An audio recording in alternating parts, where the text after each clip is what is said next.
Poutine est très russe. Les Russes ont un complexe d'infériorité. L'Occident ne nous prend pas au sérieux. Il nous considère comme une sorte de petit frère attardé qu'on peut maltraiter et insulter en permanence.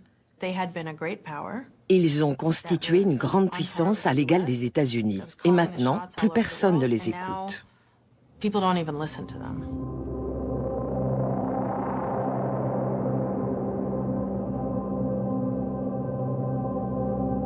Non seulement les Occidentaux ne l'écoutent pas, mais partout ils avancent leurs pions. En Syrie, en cet été 2012, un vieil allié de la Russie, Bachar el-Assad, est confronté à un soulèvement. Ses opposants sont armés par l'Europe et les États-Unis.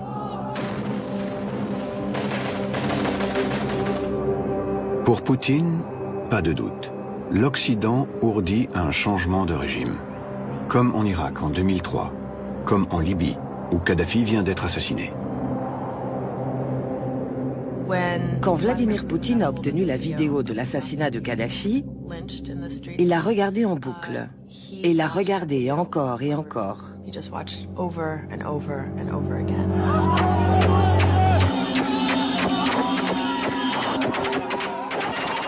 Apparemment, il en a fait de même avec la vidéo de l'exécution de Saddam Hussein. Il a pris tout ça très personnellement.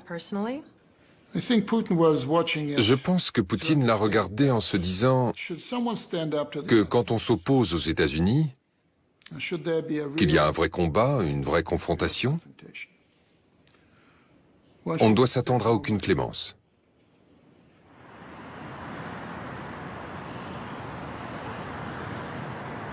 À Poutine, ces printemps arabes rappellent singulièrement les manifestations contre lui quelques mois plus tôt.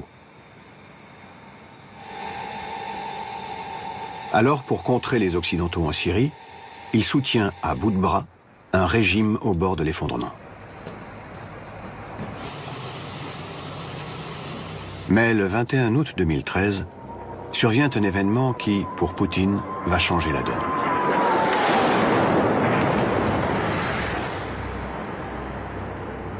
Son allié syrien bombarde un quartier tenu par l'opposition avec des armes chimiques.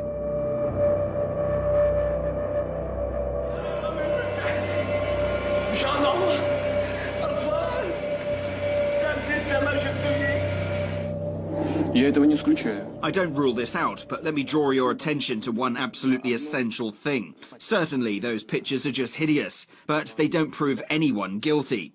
We don't have any evidence showing that it was the regular army of the Syrian government that used those chemicals. We don't even know at this point if those were chemical weapons or just some hazardous chemicals.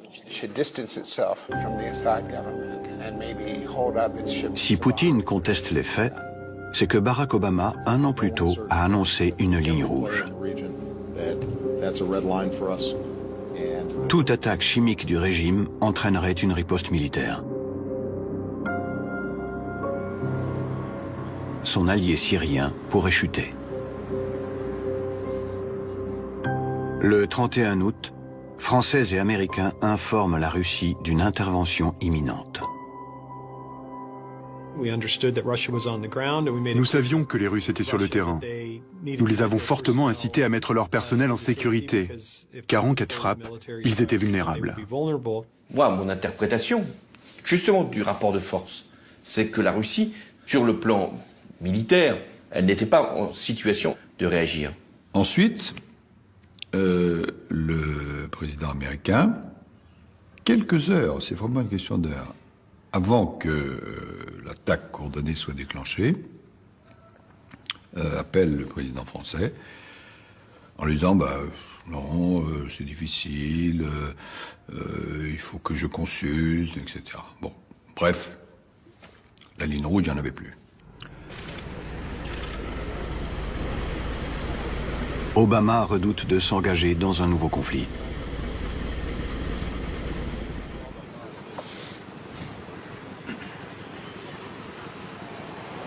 Poutine, lui, comprend que cette Amérique n'est peut-être qu'un tigre de papier.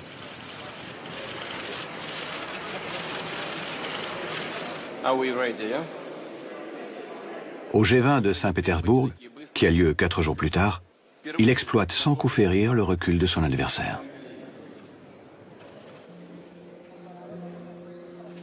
Aux yeux de tous, il y a des conversations qui s'engagent entre Barack Obama et Vladimir Poutine. À Obama, Poutine fait une offre que l'Américain n'est plus en position de refuser. Contraindre son allié syrien à renoncer à ses armes chimiques. Alors que c'est eux, très largement, qui avaient fourni des armes chimiques dans le passé aux Syriens, ils apparaissent du coup comme les sauveurs. Alors qu'au départ, le président Poutine avait une mauvaise paire de 7 dans les mains, comme étant capable, au fond, de renverser la donne. Monsieur Obama a été trop sûr de lui. Il a cru que le régime syrien était si faible qu'il pouvait être renversé facilement.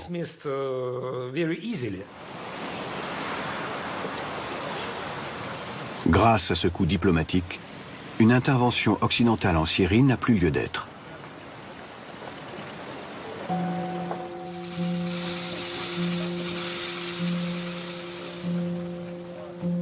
Et Poutine perçoit surtout, leçon capitale, le talon d'Achille de son adversaire américain.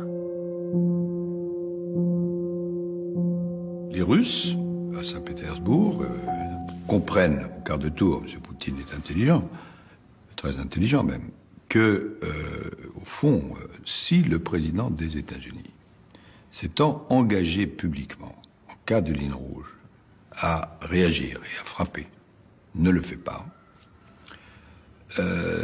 ça jette certaines interrogations sur beaucoup d'autres engagements. Il me semble que le président russe a senti que le président Obama ne voulait pas faire usage de la force militaire. Le fait qu'il ne fasse pas respecter sa propre ligne rouge a été interprété par beaucoup comme une faiblesse, en particulier par le président Poutine. Après cela, je crois qu'il ne le craignait absolument plus. Ce sentiment pèsera grandement au cours de l'hiver suivant.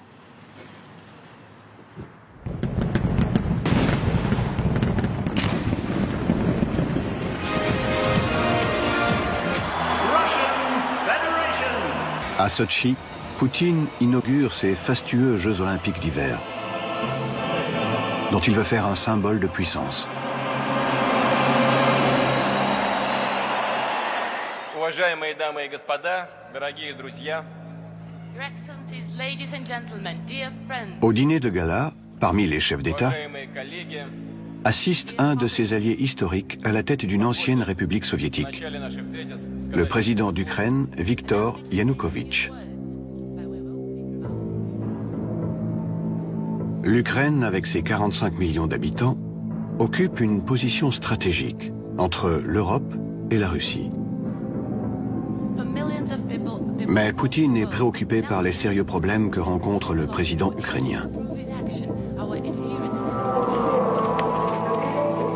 À Kiev, sa capitale, la population se révolte contre un dirigeant corrompu et inféodé à Moscou. La foule réclame un rapprochement avec l'Union européenne. Pire, les Américains sont là. Une conseillère d'Obama vient en personne distribuer des vivres aux opposants place Maïdan. Or, Poutine considère que les États-Unis s'étaient engagés, après la chute de l'Union soviétique, à ne jamais intégrer l'Ukraine dans le camp occidental.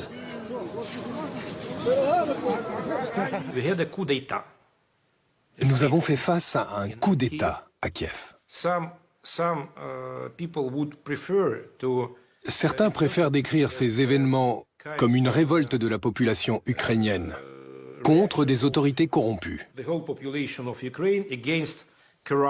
C'est totalement faux.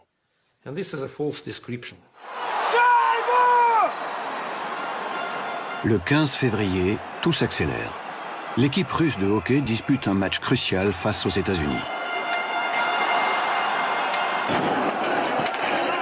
En Ukraine, le pouvoir fléchit face à l'opposition pro-occidentale. Un cauchemar pour Poutine, qui redoute que ce pays ne tombe à brève échéance dans l'escarcelle de l'OTAN, qui ne serait alors plus qu'à 500 km de Moscou. Au tir au but, les États-Unis l'emportent, à la grande colère du président russe. Il convoque en urgence son Conseil de sécurité. Son plan, envahir en territoire ukrainien la Crimée. Cette presqu'île est peuplée de russophones et elle abrite une base navale russe. Mais une invasion militaire en Europe n'est pas une décision légère. Poutine réfléchit, consulte. Dans les cercles du pouvoir, certains, les plus durs, souhaitent qu'il passe à l'offensive. Comme Konstantin Malofeev, un oligarque de la jeune génération, un ultranationaliste, chantre de la grande Russie chrétienne.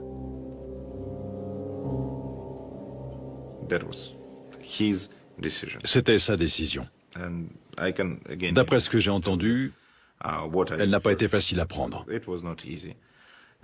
Il y a eu des débats. La grande question, c'était qu'est-ce qui se passera après?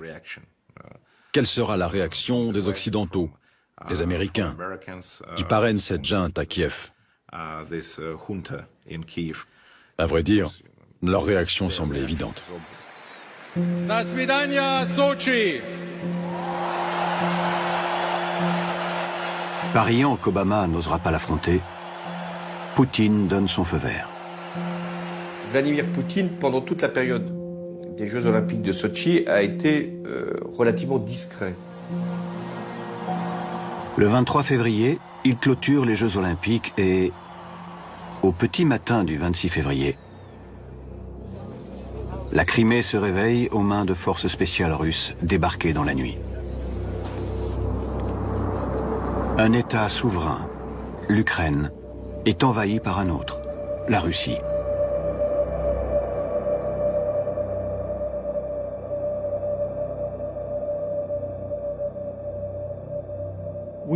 Nous avons été surpris qu'il attaque la Crimée. Nous savions que c'était possible, mais tout de même, ça a été une surprise. Son but était de maintenir l'Ukraine déstabilisée et de s'assurer qu'elle ne se rapproche jamais de l'Occident. Il n'est pas, comme on aime à le penser, surtout aux États-Unis, un grand stratège, un joueur d'échecs. Il joue au blackjack. Ça suppose d'accepter les risques. C'est typiquement russe. Et il y a un mot en russe pour ça, a voice, qui signifie à peu près « j'agis et je vois ce qui se passe ensuite ». Obama appelle Poutine. Pendant plus d'1 heure, il le menace. N'allez pas plus loin en annexant la Crimée sous peine de lourdes sanctions.